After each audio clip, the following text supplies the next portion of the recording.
Welcome to Winning Begins at Home. One of my favorite weeks of the year. I'm fired up. I hope you are too, especially if you're a dad. It's Father's Day week, just a few days away from Father's Day, and I hope my kids somehow get wind of this and get me something nice. It'll be really good to get something besides the old socks and tie. I'm not sure I've had a tie on in a very long time, so don't, girls, if you're listening, no ties.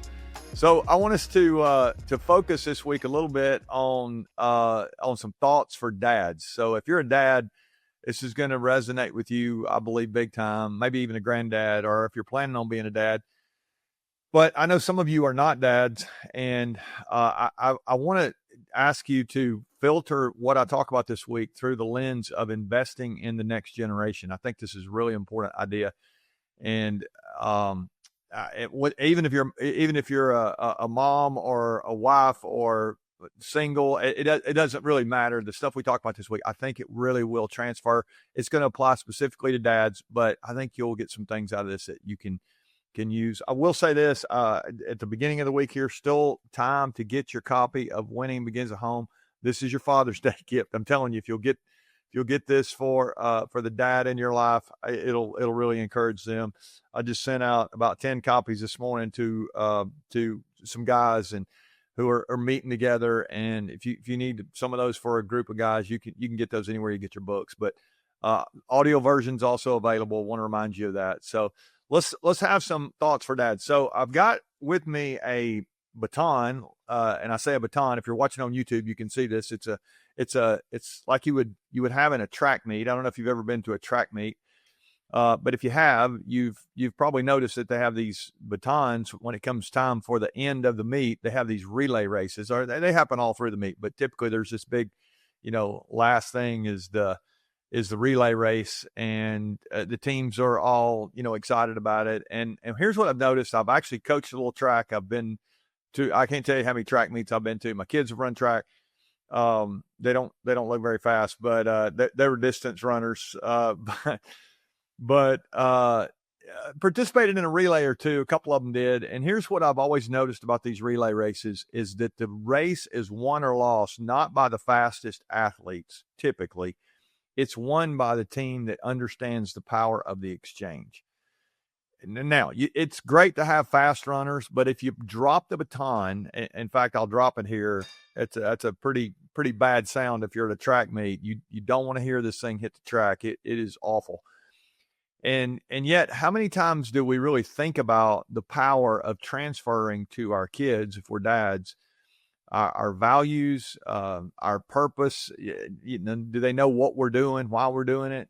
All that stuff. And so this week we're going to focus a little bit on this idea of the exchange. But I want to give you 3 little questions today that I think might be helpful if you are you're thinking about this idea of the exchange. And again, you may not have kids even, but you probably are around young people. I know a guy who he's investing in a young leader who's maybe 10, 12 years younger than him, and is certainly not his parent or anything, but he's got this mindset that we're going to talk about a little bit today. So let's just take a second and let me give you these 3 really questions. If you're a dad, especially this week, I think this is a really great time to take some inventory or do a little bit of assessing on how are you doing as a father. And so these 3 questions I think are really important, and they will make sure that our first thought is that the race is won or lost in the exchange as a dad. I think these 3 questions will help us think about what to be exchanging and what are we trying to do to make sure that our kids get what we're trying them to get. So here's the first one. What do I want my kids to know? What do I want my kids to know? And this is, if you're a dad and you end up with 18 years, let's say, for your kid to be in your house, you're going to have a chance to teach them all kind of stuff. But what is it that you really want them to know as it relates to your values? Let's think about that for a second today. And are there values that you really want your kids to know that you believe on? Is there a hill that you would be willing to die on?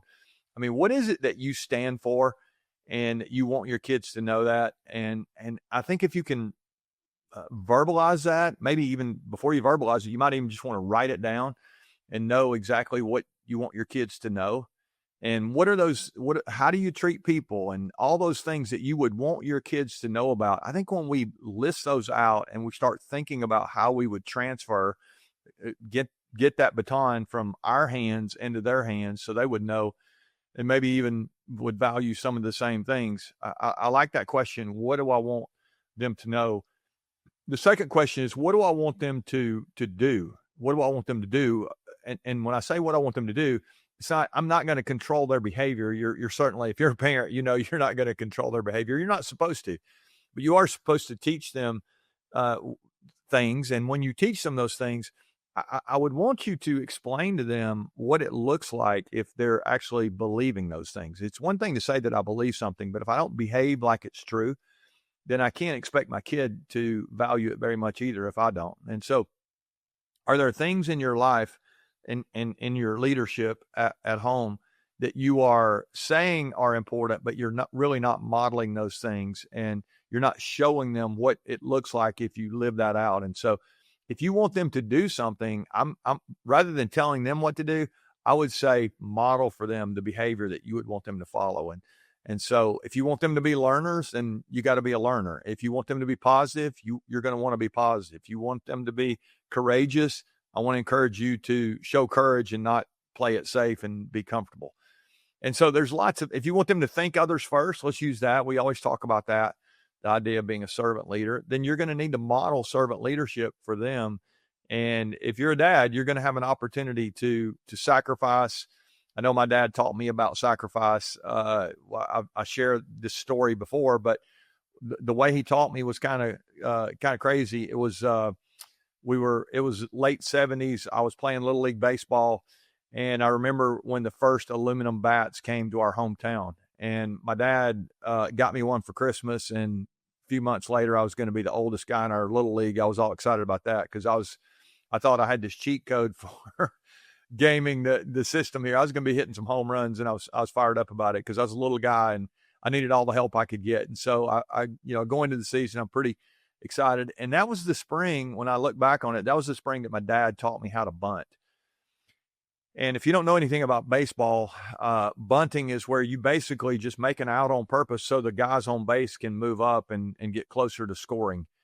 And I didn't realize it at the time, but my dad was trying to teach me the power of sacrifice, the power of helping the people around you make progress. And he knew someday I was going to be a husband and maybe even a dad, and I was going to have a job, and just a great life skill to understand the power of sacrifice. And so that's something that he modeled for me. I watched him do that, but I also watched him teach me, and as I look back, I can see some places where he taught me that. And so I think this is a powerful mindset. What do you want them to know? What do you want them to do? If you want them to do something, let's model that. And then the last question today is, what do I want my kids to feel? If you're a dad, what do you want your kids to feel? You want them probably to feel provided for and cared for and loved. And you could make a list of the things that you want them to feel. But when I think about my own kids, I want them to feel like I'm in their corner. In fact, I'm irrationally in love with my kids. And I think you need to be as well. If you're gonna have this environment where your kids are going to feel secure and they're going to feel cared for, there's some things that we're going to need to do in our own behavior to make them feel some of the things that we would want them to feel. But if you're just winging it and you're not really sure what you want them to feel and you haven't really thought through that, there's a good chance that let's just say we don't want to leave it to chance. I'll leave it at that. And so what do I want my kids to know? What do I want them to do? What do I want them to feel? Again, what are those values? What do I need to model? And what am I going to need to do from a behavioral standpoint to make sure that my kids feel the things that I want them to feel? You get to decide what you want your kids to feel. But what I've noticed is when dads leave it to chance, things don't usually go so well. I had a friend of mine tell me a while back, he said, I've never met a bad dad who was trying to be a good dad.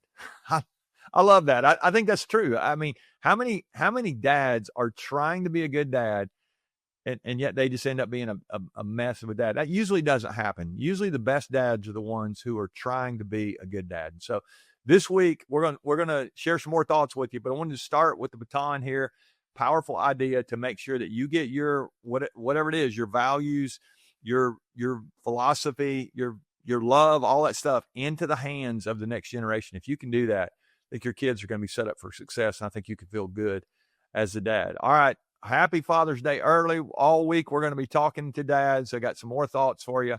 I hope you'll join us for that. And I hope you'll share with some dad or maybe dad to be that you know. And again, if you're a mom or a woman that's listening to this, you do know somebody who this same stuff applies, whether you have a kid or not. You can be thinking about that next generation. Some of these things, same things will prove true if you'll, model this stuff and really try to help others make progress. That's kind of the point of today. All right, let's live lives of sacrifice. I'll see you tomorrow. Remember, winning begins at home.